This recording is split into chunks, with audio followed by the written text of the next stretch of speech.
नमस्कार। स्वागत है आपका द न्यूज लॉन्चर पर। मैं हूं अशोक वानखेड़े, लेकर आया हूं आपका अपना कार्यक्रम द डायरेक्ट हिट। मुंबई उच्च न्यायालय में 3 वकीलों को न्यायाधीश पद पर नियुक्त किया गया और उनकी नियुक्ति में एक नाम ऐसा है जिसको लेकर न्यायपालिका की निष्पक्षता और विश्वसनीयता को सीधा हिट करते हुए दिखाई देता है। सर्वोच्च न्यायालय ने 28 जुलाई 2025 को एक आदेश निकालकर मंजूरी दी 3 वकीलों को मुंबई उच्च न्यायालय के न्यायाधीश पद पे एलिवेट किया, प्रमोशन दिया। उसमें एक नाम है न्यायाधीश आरती साठे। इस नाम को लेकर महाराष्ट्र में विवाद हुआ। महाराष्ट्र में राष्ट्रवादी कांग्रेस शरद पवार के बड़े नेता रोहित पवार ने सोशल मीडिया पे एक्स पर ट्वीट किया और रोहित पवार ने लिखा, मराठी में है, मैं उसका हिंदी अनुवाद भी बताऊंगा। सार्वजनिक व्यासपीठावर सत्ता पक्षाची बाजू मांडणारी व्यक्ती न्यायाधीश होते म्हणजे हा लोकशाहीवर आघात आहे। राजकीय व्यक्ती जर न्यायाधीश झाली तर मग ती निष्पक्षता कशी राहील? केवळ न्यायाधीश होण्याची पात्रता असल्याने जर राजकीय व्यक्ती न्यायाधीश झाली तर मग न्यायपालिका राजकीय आखाडा होणार का? सत्तेवर अंकुश किंवा सत्तेचं केंद्रीयकरण न व्हावं यासाठी चेक अँड बॅलन्सेस आहेत आपल्या संविधानामध्ये आणि त्यामध्ये सेपरेशन ऑफ पॉवर हे प्रिन्सिपल आहे। जर एखादी राजकीय पक्षाची प्रवक्ता न्यायाधीश झाली तर मग सेपरेशन ऑफ पॉवर या तत्वावर किंवा मग राज्यघटनेवर आघात नहीं का? इसका हिंदी में तजुर्बा ये मतलब ट्रांसलेशन ये है कि सार्वजनिक व्यासपीठ पर, मंच पर, सार्वजनिक मंच पर यदि कोई व्यक्ति किसी राजकीय दल के लिए उसका पक्ष रखती है यानी प्रवक्ता बनती है, ऐसी व्यक्ति जब न्यायपालिका में न्यायाधीश के रूप में शपथ लेगी तो क्या ये न्यायपालिका पर या लोकतंत्र पर आघात नहीं है? फिर न्यायपालिका निष्पक्ष कैसी हो गई? मात्र किसी व्यक्ति का न्यायाधीश होने के लिए पात्रता होना ही काफी है क्या? और यदि ऐसा ही है तो पात्र व्यक्ति यदि किसी राजकीय दल का प्रवक्ता हो तो फिर क्या न्यायपालिका या न्यायालय राजकीय आखाड़ा तो नहीं होगा? आगे उन्होंने लिखा कि सत्ता पे अंकुश या सत्ता केंद्रित न हो एक जगह के लिए, इसीलिए चेक एंड बैलेंस है अपना संविधान में। और सेपरेशन ऑफ पावर का एक तत्व है जिसमें न्यायपालिका, कार्यपालिका, विधायिका, इसके अलग अलग पावर और इसके अलग अलग एरिया है। लेकिन जब कोई राजकीय व्यक्ति ही न्यायाधीश बने तो फिर सेपरेशन ऑफ पावर इस तत्व के साथ ही कॉम्प्रोमाइज हो जाता है, तो फिर वहां लोकतंत्र और संविधान की रक्षा कैसे होगी? उन्होंने ये आरती साठे के लिए कहा था और सुश्री आरती साठे खुद के सोशल मीडिया पे उन्होंने पोस्ट किया था 2023 में कि वो भाजपा की प्रवक्ता चुनी गई है। ये पत्र भी आप देख सकते हैं।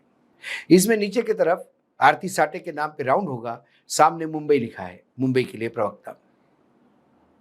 यदि कोई राजकीय भाजपा का कोई प्रवक्ता हो सकता है और वो प्रवक्ता यदि पूरी पात्रता होने के बाद भी यदि न्यायाधीश बनता है तो फिर उनसे कैसी अपेक्षा की जाएगी कि वो प्रामाणिकता से न्यायदान करेगी या उनके न्यायदान करने में थोड़ा झुकाव भाजपा की तरफ रहेगा या नहीं रहेगा?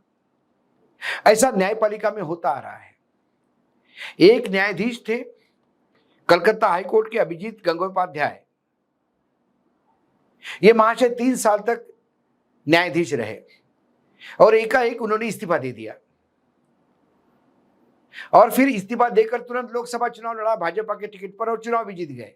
उसके बाद जब उन्होंने 3 साल में जो निर्णय दिए उसकी समीक्षा की गई तो ज्यादातर निर्णय वह राज्य में सत्ता में है टीएमसी उसके खिलाफ ही थे। तो क्या ये हम माने कि पहले से ही आपकी विचारधारा भाजपा की थी, इसलिए भाजपा विरोधी पक्ष यदि सत्ता में है तो आप उनके विरोध में बोल रहे थे? ऐसे कई उदाहरण दिखाई देंगे। ये पहले नहीं थे कि जिन्होंने किया। हमारे यहाँ एक मुख्य न्यायाधीश है सर्वोच्च न्यायालय के, उन्होंने उसके रिटायरमेंट के बाद राज्यसभा ले ली।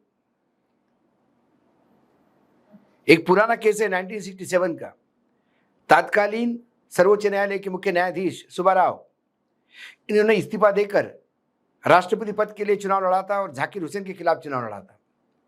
जाकिर हुसैन कांग्रेस के उम्मीदवार थे। तो इसके मायने क्या सुब्बा राव जब अपने पद पे बैठे थे तो कांग्रेस विरोधी काम करते थे या उनकी विचारधारा कांग्रेस विरोधी थी? एक बहरुल इस्लाम है, ये सर्वोच्च न्यायालय के न्यायाधीश थे। 1983 में इन्होंने भी 6 वीक रिटायरमेंट के लिए थे, तब छोड़ के इस्तीफा दे दिया था और फिर ये लोकसभा का चुनाव लड़े आसाम से। ऐसे कई उदाहरण हैं।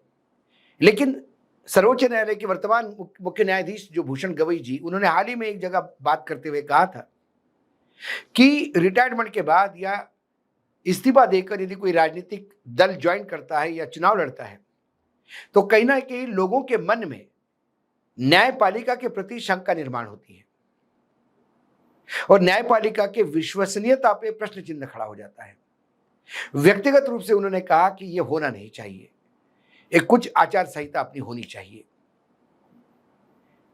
लेकिन जब ऐसे ही विचारधारा वाले लोगों को आप न्यायाधीश बनाओगे तो फिर इलाहाबाद के हाईकोर्ट के जज यादव साहब जो थे, जो विश्व हिंदू परिषद के या किसी राइटिस्ट विंग के कार्यक्रम में गए और उन्होंने कहा कि इस देश में बहुसंख्यकवाद के हिसाब से ही देश चलेगा और कानून भी वही होगा जो बहुसंख्यक चाहते हैं।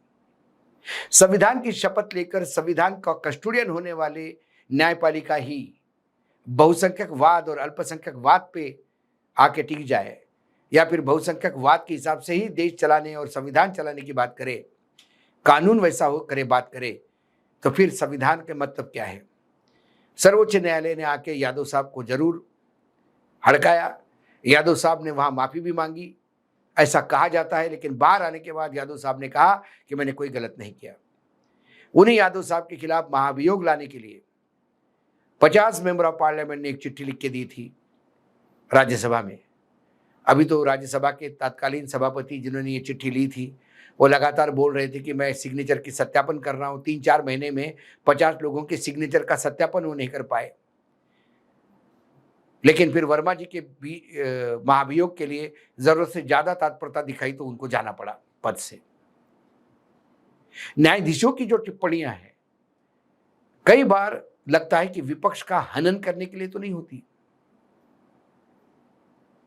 हाल ही में राहुल गांधी को चीन के भारत भूमि पर व्याप्त करने के टिप्पणी पर राहत तो मिली, लेकिन सर्वोच्च न्यायालय के न्यायाधीश ने कहा कि आप एक रिस्पॉन्सिबल पोजीशन पे है, इसको देशभक्ति नहीं, मतलब देशभक्ति का सर्टिफिकेट उन्होंने दिया।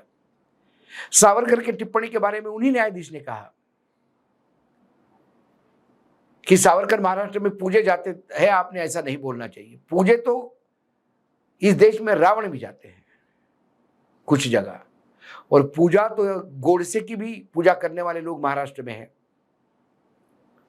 तो क्या गोडसे को भी महात्मा गांधी का हत्यारा ना कहें?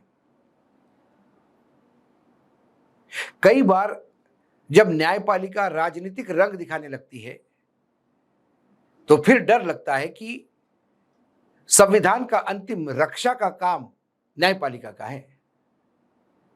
कार्यपालिका डिरेल हो जाए, विधायिका डिरेल हो जाए, क्योंकि विधायिका एक विशिष्ट विचारधारा की होती है।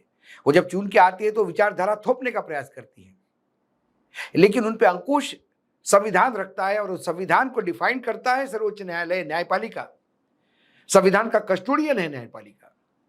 लेकिन न्यायपालिका ही राजनीतिक रंग में रंगने लगे, न्यायाधीश ही राजनीतिक बैकग्राउंड के लोग आने लगे, तो फिर संविधान हिट नहीं होगा तो क्या होगा? लोकतंत्र कैसा रहेगा? आरती साठे जी 2-3 कंपनियों में डायरेक्टर भी दिखाई देती है, कम से कम अभी, हालांकि उन्होंने इस्तीफा दे दिया होगा, लेकिन अभी रेक्टिफिकेशन हुआ नहीं है। वो कॉर्पोरेट अफेयर्स का जो वेबसाइट से निकाला हमने, वो कागज भी यहाँ पे है। तो जिनके कॉर्पोरेट्स में संबंध हो, जिनके राजनीतिक दलों में संबंध हो, वो यदि उस कुर्सी पे बैठते हैं तो क्या न्याय कर पाएंगे? ये सवाल मैं आपके बीच में छोड़ के जाता हूँ। आज डायरेक्ट हिट में इतना ही। कल फिर आता हूँ किसी विषय के साथ। तब तक के लिए नमस्कार। देखते रहिएगा न्यूज़ लॉन्चर।